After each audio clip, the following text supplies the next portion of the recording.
आज सीधा सवाल में वो सवाल पर चर्चा करने वाला हूं जो अब सबके जहन में है। एक बात साफ हो गई है, एनडीए की सरकार तीसरी बार एनडीए सरकार बन गई है। पहला राउंड एनडीए लामबंद होता दिख रहा है, पहला राउंड खत्म हो गया है। इसे आप फ्रेंच ओपन किसी टूर्नामेंट की तरह भी देख सकते हैं। हम साथ साथ हैं का राग अलापा गया कल। एक कुनबे की एकजुटता की तस्वीर कल संसद के सेंट्रल हॉल से सामने आई जब प्रधानमंत्री मोदी को एनडीए का नेता चुना गया और अनुमोदन और समर्थन में जो बातें कही गई, तो अभी कोई शंका कोई शुबा फिलहाल नहीं दिख रहा है। अब से 24 घंटे बाद, 24 घंटे और 15 मिनट बाद नई सरकार का शपथ ग्रहण समारोह भी होगा। ये एनडीए 3.0 है और इस बात पर गौर कीजिएगा, बहुत जगह ये कहा जा रहा है मोदी 3.0। ये दरअसल मोदी 3.0 नहीं है, क्योंकि शक्लो सूरत थोड़ा स्वरूप बदल गया है सरकार का। बीजेपी सबसे बड़ा दल है लेकिन बहुमत अपने दम पर हासिल नहीं कर पाई। तो दरअसल 1998 में एनडीए 1.0, 1999 में एनडीए 2.0 और अब 2024 में एनडीए 3.0 की सरकार बनने वाली है। तो जो 2014 और 2019 में हमने देखा कि बहुतायत थी, बस एक रस्म अदायगी, एक विंडो ड्रेसिंग, घटकों को इक्का दुक्का मंत्री पद देने के जरिए जो की गई थी, इस बार वो तस्वीर नहीं दिखने वाली है। और इसीलिए ये राउंड 2 जो है ये बहुत महत्वपूर्ण और बहुत अहम हो जाता है। किसकी कितनी हिस्सेदारी होने वाली है और कितनी भागीदारी होने वाली है, इसको लेकर चर्चाएं गर्म हैं। और प्रधानमंत्री मोदी कह रहे हैं कि ब्रेकिंग न्यूज का शिकार ना बने, देश ब्रेकिंग न्यूज के आधार पर नहीं चलता है। पर हम भी, आदत है हमारी, सियासी हलकों में क्या खबरें चल रही हैं, अफवाहें क्या चल रही हैं, पतंगबाजी क्या हो रही है, अब उसके आधार पर कयास तो लगाए जाएंगे और रिपोर्टर हमेशा ताल ठोकेंगे, जी पक्की खबर है, बिल्कुल right from the horses mouth जानकारी मिल रही है। अब जानकारी किस आधार पर मिल रही है और क्या क्या चीजें हैं जिन पर हमें गौर करने की जरूरत है, कल के मंत्रिमंडल विस्तार को लेकर यह भी थोड़ा समझना होगा। 2014 में जब शपथ ग्रहण हुआ, बाद में मंत्रिमंडल विस्तार होता है, तो इस बात को थोड़ा सा गौर कीजिएगा। 2014 में 46 मंत्रियों ने शपथ ली थी और 41 बीजेपी के थे। 2019 में 58 सांसदों ने बतौर मंत्री शपथ ली और इसमें 54 बीजेपी के थे। इस बार कितने लेने वाले हैं ये तो जानकारी अभी नहीं आई, लेकिन टीडीपी और जेडीयू के सहारे जो ये सरकार बनी है, दो बड़े घटकों की बात कर रहा हूं, 293 का कुल मिलाकर आंकड़ा है, पर इसमें बड़ा पुट आंध्र और बिहार का है। वहां से किस तरह की खबरें आ रही हैं। आज केसी त्यागी मुख्य प्रवक्ता हैं जेडीयू के, उन्होंने एक जानकारी साझा की। उन्होंने कहा कि इंडिया ने, यानी कि विपक्षी गठबंधन ने नीतीश को प्रधानमंत्री पद का ऑफर दिया था और नीतीश ने ठुकरा दिया। यह अहम जानकारी हो जाती है, ये जो साझा की जा रही है। एक तो यह कि देखिए हम एनडीए के साथ हैं, नो मैटर व्हाट,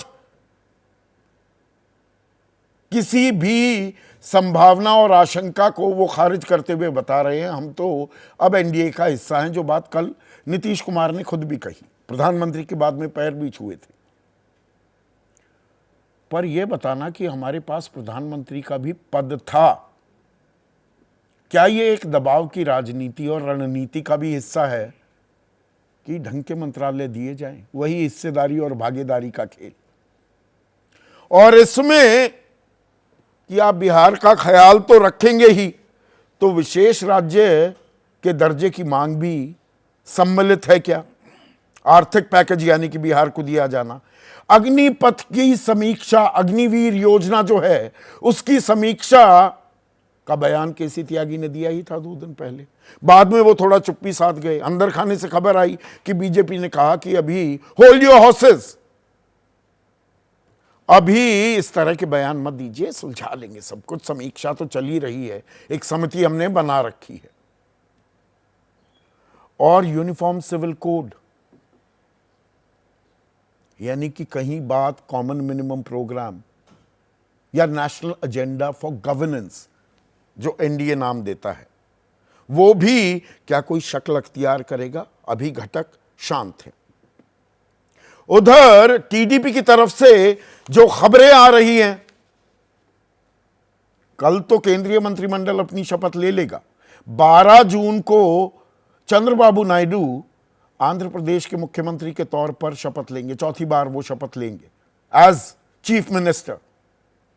पर दिल्ली में सत्ता की चाबी जो उनके हाथ आती दिख रही है, 16 उनके सांसद हैं, 12 हैं जेडीयू के, तो वो क्या मांगेंगे? स्पीकर के पद को लेकर खबरें आई, फिर एक शांति, एक खामोशी, एक मौन धारण किया गया। अब स्पीकर का पद अहम हो जाता है,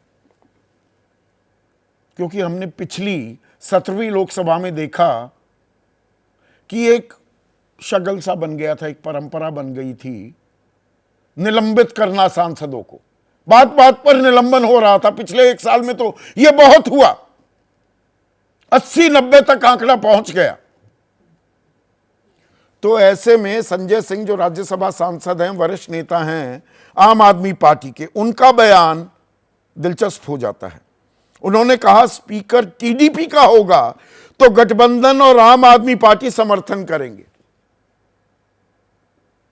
और 1999 में, अतीत में भी निगाह डालने की जरूरत पड़ जाती है, तब स्पीकर पद लिया था बाकायदा टीडीपी ने, और संसदीय कार्य मंत्री जो होते हैं वो पद भी लिया था कि संसद पर हमारा काबू होना चाहिए। तो वो भी क्या अनफोल्ड होता दिखेगा। इसके अलावा 4 कैबिनेट मंत्री मांग रही है टीडीपी। एक फॉर्मूला भी आ रहा है, हवा में तैर रहा है कि 4:1 की रेशो, हर आपके 4 सांसदों पर 1 कैबिनेट मंत्री पद आपको दिया जाएगा। तो 4 कैबिनेट मंत्री 16, 4:1 की रेशो, यानी कि 4 कैबिनेट मंत्री टीडीपी के होंगे क्या? 3 कैबिनेट मंत्री क्या जेडीयू के होंगे? शिपिंग, जल शक्ति, शहरी विकास मंत्रालय, सूचना प्रौद्योगिकी, इनकी मांग करती दिख रही है टीडीपी। तो सीसीएस या सीसीडी हो गया है, सीसीईए, उन मंत्रालयों पर नजर नहीं है। पर क्या दरअसल स्पीकर के पद पर नजर है? अब आंध्रा तो एक अहम राज्य हो जाता है, 3 और राज्य हैं, वहां पर मंत्रालयों का बंटवारा कैसे होने वाला है वो दिलचस्प होगा। और सबसे ज्यादा दिलचस्प बिहार, 12 सांसद बीजेपी के, 12 सांसद जेडीयू के, 5 एलजेपी रामविलास पासवान गुट के और 1 जीतन राम मांझी, 30 की जो संख्या है एनडीए की। अब जीतन राम मांझी कैबिनेट चाहेंगे, चिराग पासवान भी कह रहे हैं 2 तो हमारे होने चाहिए। 4:1 की रेशो में तो 3 जेडीयू के भी बनते हैं। जेडीयू में ललन सिंह और रामनाथ ठाकुर का नाम सामने आ रहा है। खबर यह आ रही है चिराग पासवान को भी मिलेगा कैबिनेट मंत्री का दर्जा। तो बीजेपी की तरफ से कितने लोग होंगे? बीजेपी की तरफ से, बिहार की तरफ से अच्छा खासा पुट था दोनों ही कैबिनेट्स में, मोदी 1.0 एंड मोदी 2.0। फिर आ जाती है बात महाराष्ट्र की। कहां 41 का आंकड़ा 2019 में और कहां इस बार 17 का आंकड़ा। और उसमें 7 एकनाथ शिंदे, 1 एनसीपी और 9 बीजेपी। तो 4:1 रेशो के हिसाब से एनसीपी को तो नहीं मिलना चाहिए, पर खबर यह आ रही है कि प्रफुल्ल पटेल को कैबिनेट मंत्री का दर्जा मिलेगा। इसमें वॉशिंग मशीन वाली बात भी आ जाएगी। एक मामले में आज भी उन्हें क्लीन चिट मिल गई, विपक्ष कहेगा ही। और यह संयोग है क्या कि बीजेपी में आते ही क्लीन चिट मिलने का सिलसिला भी हो जाता है। एकनाथ शिंदे को कितनी सीटें, कितने कैबिनेट के बर्थ मिलेंगे, तो बीजेपी के लिए क्या बच जाएगा? नितिन गडकरी और पीयूष गोयल, इनको तो तय माना जा रहा है, तो नारायण राणे का पत्ता कटेगा क्या? और फिर बारी आ जाती है उत्तर प्रदेश की, जहां 33 सीटों पर सिमट गई है बीजेपी। अब 2 सीटों वाले जयंत चौधरी लोकसभा में, उनको ना कल मंच मिला ना माइक मिला, कैबिनेट मंत्रालय मिलेगा क्या? उनको मिलता है तो अनुप्रिया पटेल भी, वो तो पहले भी मंत्री थी, राज्य मंत्री से ही खुश हो जाएंगी क्या? और फिर बाकी 33 में से बीजेपी में जो सांसद बने हैं, उनमें से किस किस का नंबर आएगा? प्रधानमंत्री मोदी उत्तर प्रदेश से आते हैं, राजनाथ सिंह उत्तर प्रदेश से आते हैं, लेकिन 7 मंत्री पिछले मंत्रिमंडल के वो इस बार चुनाव हार भी गए। तो पॉसिबिलिटीज ओपन होंगी क्या? और हरियाणा में भी एक दिलचस्प डेवलपमेंट हमें देखनी होगी। 9 साढ़े 9 साल तक मुख्यमंत्री रहने वाले मनोहर लाल खट्टर मुख्यमंत्री पद से हटाकर अब वो सांसद बन गए हैं, तो उन्हें क्या मिलेगा? तो कृष्णपाल गुर्जर मंत्री थे, राव इंद्रजीत थे, हटाए गए, वहां देखने वाली बात होगी। ओम बिरला स्पीकर थे, स्पीकर अगर टीडीपी चाहती है तो क्या होगा?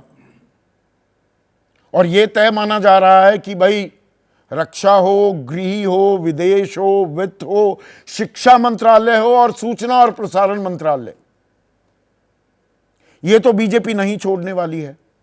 अनुराग ठाकुर सूचना और प्रसारण मंत्री हैं, उसी भूमिका में दोबारा दिखेंगे क्या? क्योंकि प्रधानमंत्री मोदी ने एक और अहम बयान दिया है कि जो ये 18वीं लोकसभा है, ये दरअसल नवीन ऊर्जा, नई ऊर्जा और युवा ऊर्जा का प्रतीक है। तो कैबिनेट भी नवीन और युवा होगी क्या? तो ये सारे पुराने चेहरे क्या रिपीट नहीं होंगे? वो राजनाथ सिंह हो, वो अमित शाह हो, नितिन गडकरी, एस जयशंकर, निर्मला सीतारमन, वित्त मंत्रालय में बदलाव होगा क्या? ये देश ही नहीं, कॉरपोरेट इंडिया ही नहीं, वर्ल्ड इकोनॉमी के तमाम लीडर्स बहुत पैनी नजर गड़ाए हुए देख रहे हैं। तो निरंतरता होगी, बदलाव के साथ निरंतरता होगी, या निरंतरता पर ही अभी बेट करना होगा कि स्थायित्व और मजबूती इस गठबंधन में, एनडीए 3.0 में कितनी बनी रहती है? ऐसे में आज का सीधा सवाल, गठबंधन की सरकार कितने नए चेहरे इस बार, और बीजेपी की कितनी हिस्सेदारी और घटकों की क्या भागीदारी, सर्वसम्मति से चलाने की बात है सरकार को।